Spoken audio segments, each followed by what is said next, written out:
Olá, começa agora mais um programa especial, A Era das Moedas Digitais. Nesta semana estamos aqui com Rossello Lopes, fundador da CoinBR e da CoinP. Obrigado, Rossello, pela presença. É um prazer estar aqui. Nessa semana nós vamos conhecer um pouco mais sobre as outras moedas, um pouco além do Bitcoin, que acho que é a principal moeda, o que mais comentam, mas existem mais de 1000 moedas digitais por aí e vamos aprender um pouquinho por que elas existem, por que a gente deve ficar de olho nisso e vamos conhecer um pouco mais então. Acho que a pergunta inicial é por que existem outras moedas? O Bitcoin tem tanta força, é a maior moeda digital que existe, mas existem, como eu falei, 1000 moedas por aí. Por que elas existem? Bom, na verdade, o Bitcoin foi o começo de tudo, a tecnologia implementada por trás, que se chama blockchain, que é a tecnologia de blocos, né? Foi o início de tudo. A ideia foi excelente e, como toda grande ideia, surgiram depois ideias resolvendo probleminhas que tinham desde o começo. A primeira de todas elas foi o Litecoin, que foi criado na Ásia por um chinês. E aí depois vieram as outras, cada uma com o seu próprio propósito. Então, todas elas iniciaram baseado na tecnologia de blockchain e uma falou, não, vamos colocar mais isso, vamos adicionar isso, vamos resolver esse problema.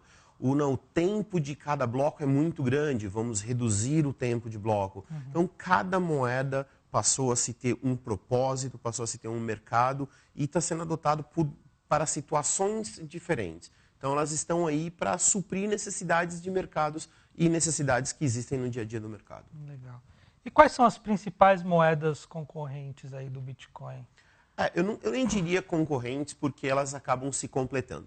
Então, a gente tem o Bitcoin, é óbvio, o Bitcoin é a base de tudo, até porque por exemplo, se eu quisesse adquirir uma moeda que recém surgiu no mercado, chamada NIL, eu não conseguiria adquirir ela no Brasil, então eu tenho que adquirir o Bitcoin, ir para uma casa de câmbio no exterior que converta essa moeda e adquirir ela. Então, elas acabam se completando. Mas é óbvio que existem aí as maiores do mercado, as que mais fazem um pouco de frente, vamos falar assim, ao Bitcoin, ou estão correndo paralelamente ao Bitcoin. Hoje a gente tem o Ethereum, que é uma das principais, é a segunda do mercado. Depois nós temos aí a Ripple, que é uma privada, já é um pouco diferente das outras, apesar de usar uma tecnologia de blockchain, mas vamos imaginar uma comparação um pouco distante, mas que serve, seria o PayPal na era da blockchain, porque é uma empresa privada, onde eles são os responsáveis pela emissão, então tem todo um diferencial. Depois depois nós temos Litecoin, depois a gente tem Zcash, a gente tem Dash, o próprio Ethereum tem uma história interessante, porque houve uma divisão do Ethereum, a gente está no momento de divisão, porque recentemente tivemos uma divisão do Bitcoin, o Ethereum já passou por isso também, então a gente tem o Ethereum Classic. Então a gente tem aí entre as 15 principais, a gente tem boas moedas, onde cada uma delas teve sua particularidade, mas hoje as mais conhecidas no mundo é Ethereum, Ripple, Litecoin, Dash, e aí a gente tem algumas asiáticas como a NIL, que está fazendo bastante sucesso, ou até mesmo a Shen. E cada uma que tem uma característica diferente, né? Não é, além de ser criada por um motivo diferente, ela também, por exemplo, a gente fala muito do Bitcoin, vai ter um limite de criação de Bitcoins, aí 21 milhões. As outras não têm isso, cada uma tem sua característica ou nesse sentido elas são iguais? Tá? Cada uma tem sua característica. Então, por exemplo, uma crítica que se faz em cima do Ripple, que a Ripple é um token, é uma moeda digital, que foi criada onde eles estão buscando muita parceria com bancos. Se imagina que o protocolo da Ripple vai substituir o SWIFT, vai substituir transações intrabancos. E vai até mesmo, como eu disse, vai ser talvez o PayPal 2.0, por realmente ser uma coisa bastante eficiente. Então, a crítica do Ripple eles não falaram quantas moedas vai ser emitida. Então, a gente está vivendo o que a gente vive na era do dinheiro. O governo emite sem parar, isso causa inflação e essa história a gente já conhece. Então, a maior crítica que tem no Ripple é essa. E acredita-se que se o Ripple falar, olha, vai emitir tanto, a tendência do preço do Ripple é subir. Já existem estudos dentro da Ripple para que se coloque. Então, cada moeda, a mesma coisa, o Ethereum também não falou, olha, vai ser tanto. O Dash, vai ser 16 milhões, mas pode ser que a gente estique para 22. Então, cada uma delas tem seu propósito. E aí a gente tem toda a questão, por exemplo, para mineração, para o Ethereum, a cada bloco de Ethereum novo, que são 17 segundos, são 5 moedas. Tá. Mas o Ethereum também paga para aquele minerador que minerou, mas chegou lá na frente e já tinha sido minerado. Então ele paga um pouquinho. Então cada um tem a sua particularidade e tem a sua velocidade. Por exemplo, Dash e Zcash para o comércio eletrônico, para compra, é excepcional, é excelente. É extremamente rápido, a performance é muito boa. O pessoal da Dash agora conseguiu fazer uma wallet muito boa e, felizmente, essas moedas como Dash, como o Zcash, é possível adquirir no Brasil através da CoinBR e, em breve, o Ethereum também vai ser possível. Tá. As outras moedas, a porta de entrada vai ser sempre o quê? Ou o Ethereum ou o Bitcoin, para que a gente possa mudar para uma NIO, que é a concorrente mais próxima hoje que a gente conhece, para o Ethereum, que está sendo chamado de o Ethereum chinês. Né? Mas, como a gente vê, cada uma delas tem sua particularidade, seu momento de uso, seu lugar de uso e, de repente, até mesmo num futuro próximo, a sua região de uso. Tá. De repente, na China é melhor usar NEO. De repente, nos Estados Unidos é melhor usar Ethereum. De repente, em Singapura e Japão é melhor usar Shen. Então, a gente está vendo que as moedas estão se adequando de acordo com o mercado. E se complementando. Né? E se complementando sempre. A gente, é bastante frisar que, na maioria dos casos, a porta de entrada é o Bitcoin. Então, alguém vai derrubar o Bitcoin? De forma nenhuma. Vão se adaptar ao mercado da maneira que se encontra hoje. Legal. E por que é importante olhar? Né? Elas são criadas para funções diferentes, têm suas características diferentes. Mas então, se o Bitcoin é o maior, por exemplo, por que eu devo olhar para as outras? Por que é importante? Isso é uma pergunta que muita gente faz, né? E é óbvio, todo mundo quer comprar o Bitcoin do ano 2020 ou do ano 2030. Então, é importante porque o Bitcoin não é perfeito. Ele tem as suas falhas, estão tentando corrigir, mas como todo sistema democrático, é difícil. Então, passaram-se 2 anos para tentar resolver um único problema muito pequeno e mesmo assim não está 100% resolvido, porque todo mundo tem que votar. Então, é difícil a gente mudar isso porque existe uma votação entre os mineradores. Então, a gente vai ter que começar a olhar para moedas que têm potencial. Por exemplo, Ripple. Os bancos estão olhando. Então, é importante olhar porque é uma tecnologia que tem grande chance de substituir o SWIFT no futuro.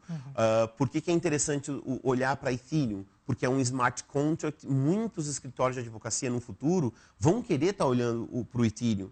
O Ethereum, ou moedas baseadas em Ethereum, é a grande chance para o Internet das Coisas. Então, amanhã a gente vai ver, de repente, a minha geladeira prestando um serviço de Wi-Fi, recebendo por aquele serviço, e a moeda que ela recebeu por aquele Wi-Fi que ela compartilhou vai pagar o leite do supermercado. Então, para que tudo isso aconteça, a gente precisa de uma moeda digital, 100% digital, e não uma moeda num pedaço de plástico. A gente precisa de uma moeda que ela seja de rápida transação, de eficiente. Então, amanhã, quando a minha televisão armazenar dados de filme, por exemplo, para o meu vizinho, ao invés dele baixar da nuvem, baixar da minha TV, porque é mais rápido, ele vai ter que pagar por isso. A minha TV vai receber por isso, que vai pagar para a distribuidora, mas a minha TV acumulou crédito, que eu vou usar esses créditos para comprar filme. Então, essas moedas digitais é a grande saída para a internet das coisas. É a grande possibilidade, como, por exemplo, uma corretora brasileira decide investir em uma corretora da China. Ao invés de eu passar pelo sistema financeiro tradicional, por que não ter um smart contract? E o NEO na China é o melhor smart contract? Então eu tenho que estar de olho. Então, existe essa tecnologia que a gente tem que ficar de olho, sim, porque hoje ela pode valer centavos, assim como o Bitcoin lá em 2009 também valia centavos, e hoje ele vale milhares. Então, a tendência é que esses smart contracts tenham uma valorização grande. O melhor exemplo que a gente pode olhar é para o Ethereum. Há 1 ano e meio, 2 anos atrás, ele valia valia 10 centavos, menos de 10 centavos a unidade. E hoje ele vale aproximadamente $300, ou quase R$1.000, no caso da moeda brasileira. Então, é um ponto que a gente tem que olhar. E muita gente fala, tá, mas será que é tarde? Não, porque o Bitcoin um dia custou R$1.000 e hoje ele custou ontem, chegou a custar R$15.000. Então, vale a pena agora. E a dica que eu dou, invista um pouquinho em cada uma. Saiba escolher, faça pesquisa, olhe bastante. Infelizmente, no Brasil, a gente não tem especialistas, ainda não temos, mas quem sabe não estão surgindo aí os primeiros especialistas? Quem sabe você que está chegando aí agora, que já sabe alguma coisa, não passa a virar um consultor para uma empresa de investimentos aonde queira ter isso dentro da cesta de investimento delas. Então, vale a pena sim. Existem pelo menos 15 moedas hoje no mercado, as top 15, vale a pena olhar. Talvez entre essas top 15 tenha algumas que descarta porque não vale mesmo, realmente a gente sabe que é só inflamar uma moeda, mas tem muita que vale a pena porque qualquer moeda hoje, como por exemplo o Zcash, pode ser o Bitcoin do amanhã. Então vale a pena olhar para todas elas. O importante é ficar de olho no uso, no potencial de uso de cada uma. Acho que é o principal ponto que deve se ficar de olho. Né? Sim, sim, no uso. E uma coisa muito importante, sempre procurem saber quem está por trás da moeda. Qual é o time desenvolvedor, qual é a ideia por trás. Por exemplo, do Zcash, tem o Zoco Wilcox, é um criptográfico tremendo, assim, isso é muito bom. O Evan da Dash também é excepcional. Então você começa a olhar primeiro quem é o time que está por trás, qual a experiência dele.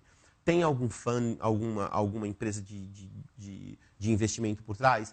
Legal, tem? Então, peraí, então é sério a coisa. Não é dois garotos, nada contra os garotos que começaram no fundo de casa, porque a gente tem Steve Jobs como o melhor exemplo disso. Então, mas a gente, no mundo de hoje, a gente tem que realmente olhar bastante. Quando o Steve Jobs começou na garagem da casa dele, naquela época a gente não via um bando de golpe que existe hoje. Sim. Então, hoje em dia, a gente tem que tomar muito cuidado com isso. Nada contra as startups, eu acho que elas têm que realmente ir atrás de investidores, mas vale a pena para o investidor prestar bastante atenção no que está sendo usado, para que vai ser usado e quem está por trás. Esses são os 3 pontos muito sérios para qualquer moeda, para qualquer coisa. E os riscos dessas novas moedas? A gente está falando muito o que deve se olhar na hora de investir e quais os riscos de quem realmente vai atrás dessa moeda. O que pode surpreender um investidor, talvez? Isso tem uma coisa assim, tem muita gente que usa um termo técnico em inglês, que é o pump and dump, que é aquilo que você inflar demais e depois sair vendendo tudo. Isso já aconteceu também no mercado nacional, em algumas vezes. Esse é o primeiro risco de ser uma moeda completamente manipulada, onde você tem um grande investidor ou alguém com bastante dinheiro fazendo com que o preço da moeda suba demais. E aí, quando ela está lá em cima, você comprou, ela super alta, ele vai lá e começa a vender no mercado, faz o preço ir lá para baixo e tu acaba perdendo dinheiro e a moeda amanhã passa a não valer mais nada. Tá? Esse é o principal. O outro é realmente pessoas que está acontecendo aí, pirâmides financeiras, criando moedas que não existem, criando fumaça e você investir em algo que não existe. E o risco maior de todos, o que eu não gostaria nunca de pensar, é amanhã o governo brasileiro, por exemplo, proibir todas as moedas. Então você acaba tendo algo que talvez no mercado nacional você não possa vender, mas você ainda tem a possibilidade de vender no mercado internacional. Então, mas tem que tomar muito cuidado qual tipo de moeda que está comprando e procure um especialista para pelo menos... Eu sei que às vezes é ruim, porque não tem muita coisa escrita em português. Tem maioria em inglês, talvez 95% em inglês. Os sites de notícia às vezes são tendenciosos, porque são por trás do site de notícia de criptomoeda está um grande grupo de investimento. E ele não vai publicar uma coisa ruim, que é ruim para o que ele está investindo. Então, às vezes não dá para ser tão direto lá e pegar a informação. Mas é colher o máximo possível. Existem boas pessoas no mercado, existem as exchanges nacionais, eles têm um certo conhecimento para as moedas, talvez não para todas as moedas. Eu não sei de todas as moedas, se alguém me perguntar qual é a cotação, talvez do Zcash, eu não sei qual é a cotação que está agora, mas se alguns segundos na frente do computador eu tenho a resposta. Então, vale a pena estudar e fazer pergunta. Por mais besta que seja a pergunta, você falar, não, eu não vou fazer uma pergunta dessa que eu tenho vergonha porque pode ser extremamente boba. Eu já fiz essa pergunta. Lá em 2013, quando eu começou, eu não sabia o que era Bitcoin, eu não sabia que tinham 21 milhões de Bitcoin, eu não sabia que existia Litecoin. Hoje eu sou fundador da maior mineradora da América Latina, mas eu tive que aprender tudo. Então, eu perguntei. Eu fiz pergunta boba, eu fiz perguntas bem bestas mesmo, bem infantis. Mas perguntem. Eu vou fazer uma crítica aos profissionais do mercado. as pessoas que estão chegando agora, elas sofrem por não entender. E aí a gente vê os profissionais usarem termos técnicos completamente complicados e a pessoa ela mal sabe o que é uma blockchain e a gente vai falar, olha, a chave privada é importante, você tem que ser seu próprio banco. O ser humano vai ser o próprio banco daqui a 20 anos.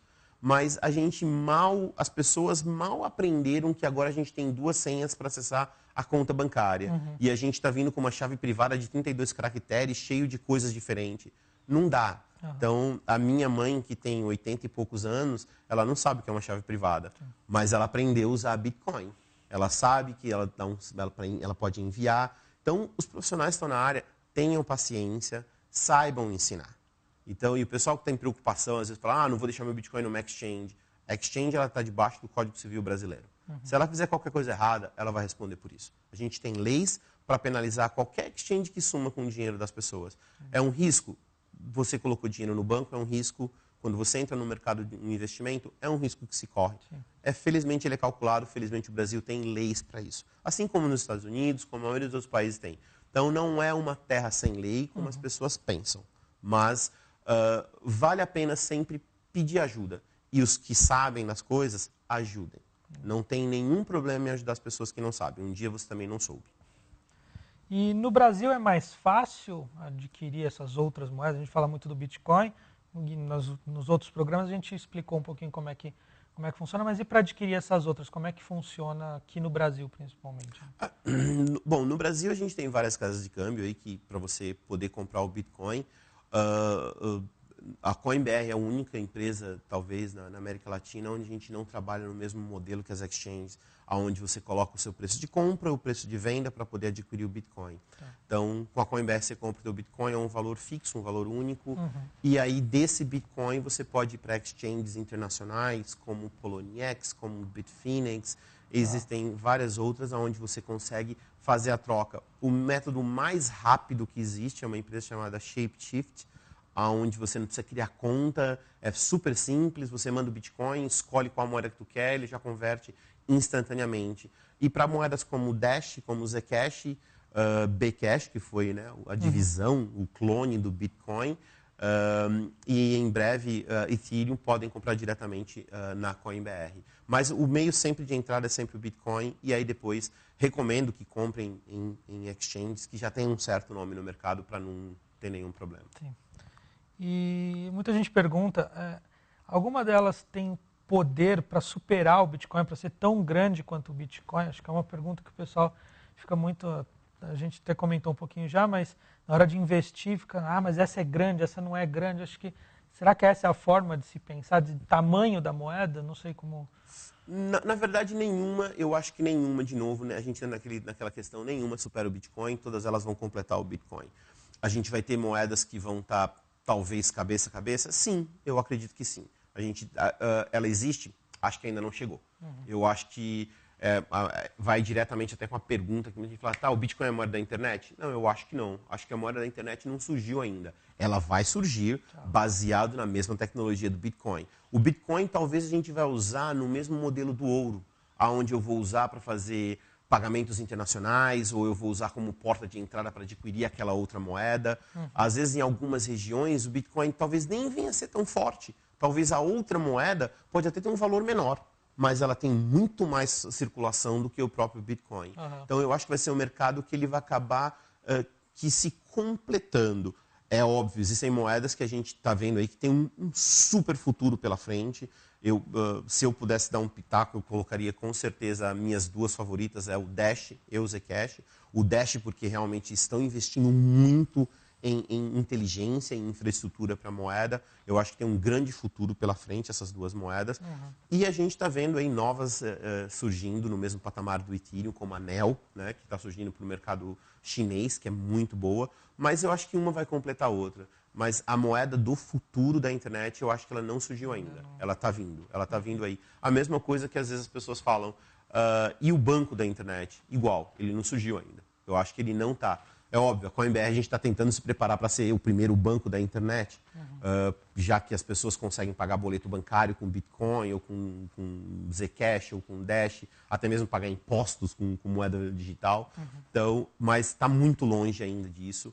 A moeda da internet está muito longe. O que vai ser legal é, quando essa moeda surgir, acabou todos os problemas da gente comprar, por exemplo, eu quero comprar 10 botões de camisa na China, que vai me dar $1. Como é que eu faço uma wire transfer? Como é que eu faço uma remessa hoje de $1 para a China? Vai me custar $150 para eu mandar $1. Então, tá, mas eu vou passar num cartão de crédito. E se o chinês não aceitar? E se o teu cartão não for internacional? Então, essas criptomoedas que estão surgindo vai melhorar muito esse tipo de coisa. A gente fez um exemplo há um bom tempo atrás em Cape Town, na África do Sul, em Násnia, para doar. Teve um problema lá para doar dinheiro. Então, a gente pediu para doar só $1 com criptomoeda. E foi muito mais rápido, muito mais eficiente. Imagina se tu tivesse que doar $1 para uma cidadezinha lá do Ceará. No cartão de crédito é impossível. Se você vai fazer uma transferência bancária, o TED custa 10, né, reais. Eu vejo na nossa pessoas comprando, dá até um pouco de pena, dá um pouco de dó, pessoas comprando R$50 em Bitcoin, por exemplo, e o TED custou 18. Mas porque a pessoa quer entrar tanto nisso, sim. Então se a gente... E custa caro esse sistema bancário, né? Então eu acho que amanhã pode ter uma moeda que fala, não, microtransações, é melhor usar essa moeda do que usar o Bitcoin, porque é mais rápido, é mais eficiente e é muito melhor. E lá a ponta que está recebendo, ela vai juntar um grande volume, e aí esse grande volume vai trocar por Bitcoin para fazer o que quer que seja. Então, eu acho que tem muito que evoluir. Os bancos, principalmente, precisam entender que é uma tecnologia que chegou para ficar. Então, a gente vê a maioria das exchanges no Brasil hoje, elas têm um problema sério para operar, porque os bancos não querem ela. Acontece com a gente tem processo contra 2 bancos para manter a nossa conta. Então, amanhã, talvez, se o banco passar a trabalhar com a gente, vai reduzir o custo de TED dele mesmo, talvez vai reduzir o custo operacional dele mesmo, talvez ele mesmo vai poder ser meu parceiro ao ponto de oferecer um produto novo de investimento para os clientes dele. Então, a gente está começando. Se eu pudesse comparar a criptomoeda à internet, a gente está no ano de 1995, quando inventaram a placa de fax modem, quando inventaram as internets discadas. Então, a gente está só começando. Por isso que, mais uma vez, vale a pena ter um grãozinho de feijão de cada uma dessas. Que pode ser que você está comprando 10, por exemplo, NEO, e amanhã, hoje o NEO está $40, mas amanhã ele pode estar $4.000, como foi o Bitcoin ontem. E isso vai estar dando risada daqui 10 anos, quem sabe. Até ia comentar, para quem está entrando nesse mercado, você acha que é até mais fácil entender, é melhor, talvez, não sei, menos arriscado, entrar nessas outras moedas do que no Bitcoin, que apesar que a gente falou aqui nos outros programas, que você pode comprar fração de Bitcoin, às vezes o valor assusta um pouco também. A moeda está super cara e as outras já são mais baratas. Você acha que para quem está entrando, talvez seja uma boa estratégia? Sem dúvida nenhuma. Vamos só comparar assim, em janeiro, estava mais ou menos em torno de, acho que se não me engano, 3 mil e poucos reais, tá? O Bitcoin, quase 4 mil reais o Bitcoin. O Ethereum estava R$15. Muita gente falou assim, nossa, mas 4 mil reais não é muito caro. Vou comprar Ethereum. Se ele tivesse comprado o Ethereum naquela época, que era só R$15, então digamos que ele foi lá e comprou, sei lá, o valor, comprou 10 Ethereums. Tá? Então ele gastou R$150. 10 Ethereums hoje são 10 mil reais. Então, às vezes, é possível comprar fracionado, todas as outras moedas é possível comprar fracionado. Tá? Então, eu acho que a porta de entrada, sim, compra essas que são mais baratinho, compra um pouquinho também de Bitcoin, mas se a gente parar para comparar, por exemplo, o Ethereum teve quase 3.000% de alta, né, contra 1.000 e poucos do Bitcoin. A gente pega moedas como, por exemplo, sei lá, a NIO, por exemplo, foi 36.000%. Então, imagina se tivesse comprado NIO lá em janeiro.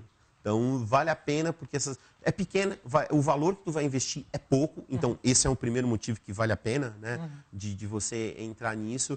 E para você ter um feeling, para você ter ali o sabor do como é de já estar investindo nisso. Mas eu recomendo que tenha várias, não só uma, não investe numa só.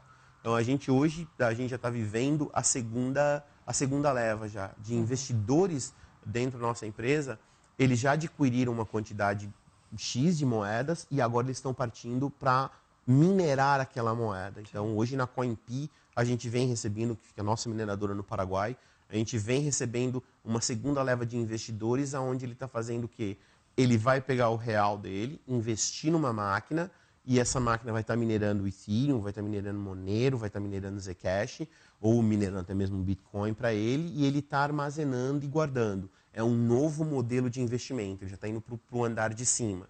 Porque ele entendeu, o investidor entendeu que se eu comprar o Ethereum e o Ethereum ficar parado o preço ou cair demais, eu tenho que esperar uma subida para eu poder recuperar o valor que eu paguei. Sim. Se eu compro uma máquina que está me gerando, primeiro ela gera o Ethereum mais barato. Segundo, se mesmo assim ainda não estiver valendo a pena, eu minero o Monero, eu minero o Zcash, eu vou minerar uma outra moeda aonde ela tem uma lucratividade.